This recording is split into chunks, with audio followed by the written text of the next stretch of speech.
Buenas noches, soy Martínez Pacheco Francisco del grupo 12B7 para la materia de cálculo de varias variables. El tema de hoy es derivada direccional. En este caso no voy a poner a demostrar de dónde viene uno que otro vector que tenemos aquí en la gráfica. Bueno, aquí de la gráfica, bueno, eso no nos interesa. De este, por ejemplo, este vector de acá. Porque la vagueza en con que se explicó la clase, o sea, no le estoy reprochando nada al profesor, pero sí faltaron cositas ahí. Así que en este caso solo vamos a definir para qué caso se ocupa. La derivada direccional es, por así decirlo, un ejemplo, un símil de la derivada parcial que nosotros ya conocíamos, en la que una de las variables, x, y o z, se quedaba estática mientras alguna de las dos o una, por ejemplo, en este caso en el plano, se mostraba, digamos, x estática, entonces y variable o y estática y x variable. Y nos mostraba la razón de cambio para ese eje variable. Pero ahora, supongamos que nosotros no queremos que nuestro plano estático, según palabras del profesor, nuestro acrílico, esté sobre uno de los ejes XY, sino sobre una posición que sea, pero que esté respecto a nuestra función. Sería una posición que tuviésemos aquí. Aquí es donde viene la aclaración de dónde viene HU, no tengo ni la más mínima. Pero siguiendo suponiendo que HU es un vector que existe dentro de nuestra función, podemos decir que aquí tengo al vector R, que donde nosotros sí lo conocemos, según nuestra explicación de aquí arriba. Vamos a hacer énfasis en esa cosa. Es acá. Nuestra función de dos variables es una función R. ¿Por qué? Porque si nosotros recordamos, esta flechita arriba de cualquier literal significa que esto es un vector. Y un vector tiene componentes canónicos en Y o X, J, y puede que estén en K o Z. X, Y y Z. Y es propiamente lo mismo que tenemos acá, componentes X y componentes en Y. Entonces, si nosotros conocemos nuestra función de dos variables, que en este caso ya la tenemos aquí, podemos encontrar un vector para nuestro plano, para nuestra razón de cambio, que sea lo que tenemos aquí. Si usted recuerda, la suma de dos vectores, pues, de forma gráfica, representa un vector resultante por medio del método del paralelogramo. Si no lo recuerda, vamos a hacerlo acá, una pequeña demostración. Digamos que está aquí nuestro plano y nosotros tenemos un vector hacia este lado. Digamos que son vectores de fuerza. Este es un vector de fuerza 1. Y tengo otro vector de este lado. Vector de fuerza 2. ¿Hacia dónde resultaría la fuerza resultante en este caso? Gráficamente lo podemos conocer si trazamos líneas paralelas y de igual magnitud respecto a donde empieza cada vector y contrario a este. ¿Y a qué me refiero con esto? Digamos que vamos a estar en esta posición, en esta posición de acá, en F1, vamos a trazar un vector paralelo de igual magnitud con respecto a F2. Entonces vamos a trazar un vector así. Listo. Y lo mismo para donde termina F2. Un vector paralelo con respecto a F1. Y ya está. Donde se cruzan estos puntos, a partir de donde parte cada uno de los vectores, tenemos nuestro vector resultante. O nuestra fuerza resultante en este caso. Y F resultante resulta ser la suma de cada una de las fuerzas. Vamos a ponerla acá. La suma de cada una de las fuerzas. Fuerza 1 y fuerza 2.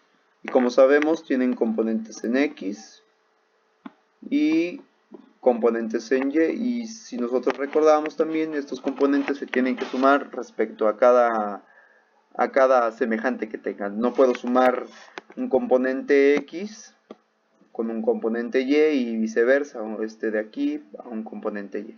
Es solo x con x y y con y. Bueno, con este ejemplo ya demostramos de dónde viene esta suma de vectores. Bueno, por si no lo recordaba, esto se ve en temas de física, en física 1 probablemente. Y tenemos otro vector que es el que decimos que existe para nuestro plano. Y nosotros sabemos que multiplicar un vector por un escalar devuelve una magnitud mayor o menor dependiendo de qué número se le está asignando. Por ejemplo, si es un número de menor a 0 o menor a 1 en este caso y mayor a 0, 0.5 por un vector u, nos devolvería la mitad, por así decirlo, la mitad de el tamaño original que tuvo ese vector. Y si lo multiplicásemos por un entero o por un número mayor a 1, digamos por 2, entonces es el doble ¿cómo se llama? Del tamaño que ya tenía nuestro vector. Eso es multiplicar por un escalar. Y en este caso tenemos al escalar h. El caso interesante aquí es que queremos que h sea lo más pequeño posible para que se aproxime tanto a esta posición. Permítanme, voy a poner con un color que se distinga. Por ejemplo aquí, aproximarlo tanto a 0 para que el vector r, este vector de acá, este vector es estático. Para que este vector resultante que tenemos acá, que es la suma de acá, se parezca lo suficiente al vector de aquí, al vector r. Entonces, ¿cómo vamos a obtener esa comparación? Vamos a borrar acá. Bueno, vamos a dejarlo porque si no se va a quedar. Entonces, para obtener estos valores, vamos a decir que calculemos el límite de la suma de nuestra función. Entonces, sabemos que es el límite cuando este escalar tiende a 0 de nuestra función r más h u. Bueno, en este caso vamos a colocar h de x. O bueno, sí, nada más en forma vectorial. De este modo. Menos nuestra función inicial. Ahora nosotros tenemos que u es un vector, entonces por ende sabemos que nuestro vector tiene componentes en x, u, u en y. Entonces podemos reescribir nuestro límite de la siguiente forma. Vamos a ponerlo acá. Bueno, se me olvidó aquí poner que nuestra división es respecto al valor que tiene el límite. Entonces podemos reescribir nuestro límite de la siguiente forma. Límite cuando h tiende a 0 en nuestra función x, y más hux más huy menos nuestra función x, y. Listo. Y todo esto sobre nuestro quebrado, por así decirlo. Entonces, si recordamos, hay que sumar los valores para de cada componente con sus respectivos pares. No podemos andar sumando así nada más con x y y. Entonces nuestro límite va a quedar de la siguiente forma. Vamos a ver si tengo espacio aquí. Sí tengo espacio. Nuestro límite, bueno, vamos a ponerlo aquí arriba, que abajo ya no cabe. Y sí, vamos a ponerlo acá. Vamos a ponerlo un poco más chiquito. tantito para que entre todo. Entonces decimos que es el límite cuando h tiende a 0 en nuestra función x más hu de x, y más hu de y menos nuestra función original y todo sobre h.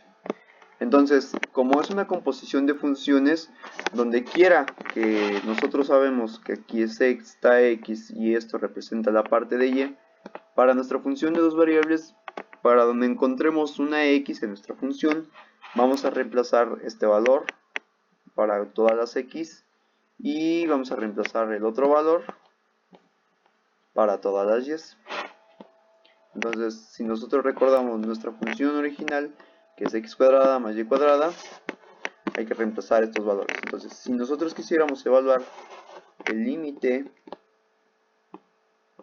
cuando h tiende a 0 de esta función, tendríamos lo siguiente. Bueno, vamos a ponerlo acá.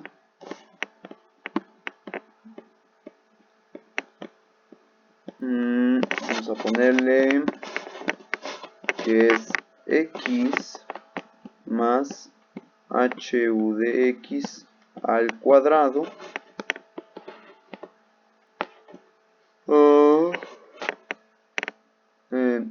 coma, bueno, vamos a ponerle más y más hu de y al cuadrado menos nuestra función original, que es x cuadrada menos y cuadrada sobre h. Entonces aquí nosotros tenemos que resolver los binomios al cuadrado para ir reduciendo términos, y el truco aquí en nuestro cálculo de una derivada por el método de los 4 pasos es buscar una manera de deshacerse del denominador, y es factorizando el término que tenemos en común. Entonces vamos a ponerlo acá abajo, vamos a borrar esta parte. Bueno, no vamos a dejar esta parte porque sí es importante.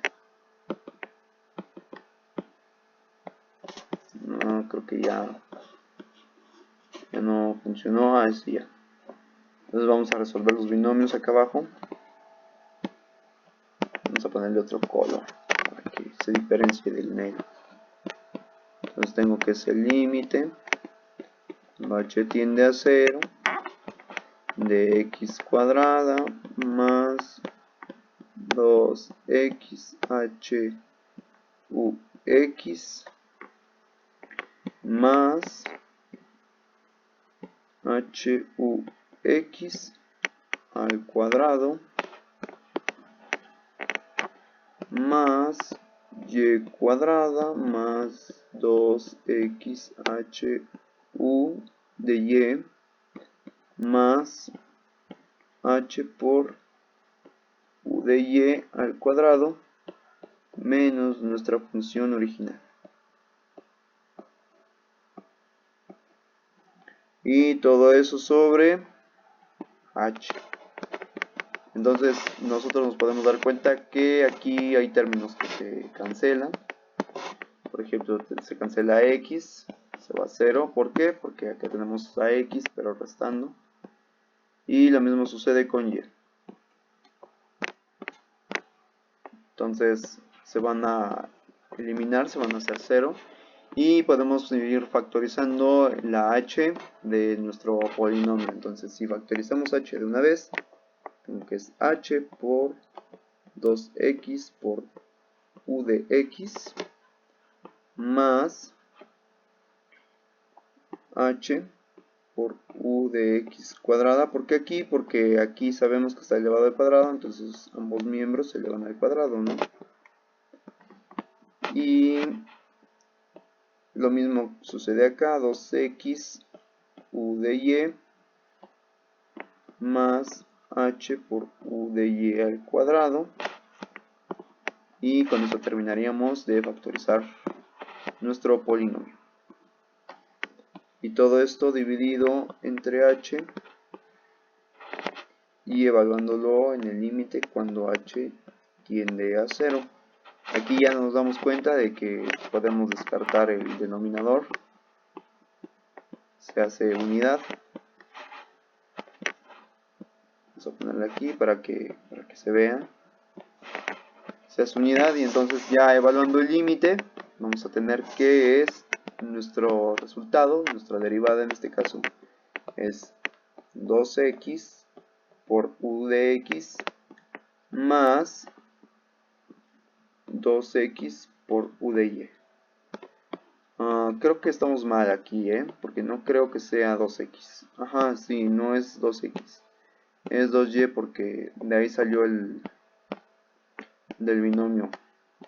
Entonces 2y, 2y. Y aquí abajo también es 2y. 2y, ahí está. Entonces para cualquier punto que nosotros queramos, en el que nosotros queramos evaluar nuestro vector, digamos, no sé, queremos evaluar la razón de cambio en nuestra derivada direccional para un vector u que está dado en 2, menos 1. Entonces nosotros tendríamos que venir a evaluar esta cosa de aquí en 2, bueno, menos 2 y menos 1, y la evaluación ya sin tanto rodeo, vamos a escribirlo con este verde, quedaría como menos 4x más, bueno, aquí llevo un menos 2y. Y de este modo nosotros tendríamos la razón de cambio para nuestro vector, que en este caso se vuelve nuestro eje donde tenemos el acrílico, donde es constante y no se mueve. Y encontramos la razón de cambio para un plano tridimensional. Y esto sería todo. En otro video tal vez indague más acerca de esta derivada direccional y ver de dónde viene ese valor de este vector de aquí, HU, porque pues sí cumple con esta definición, pero pues, hay que saber de dónde viene, ¿no? Y eso sería todo.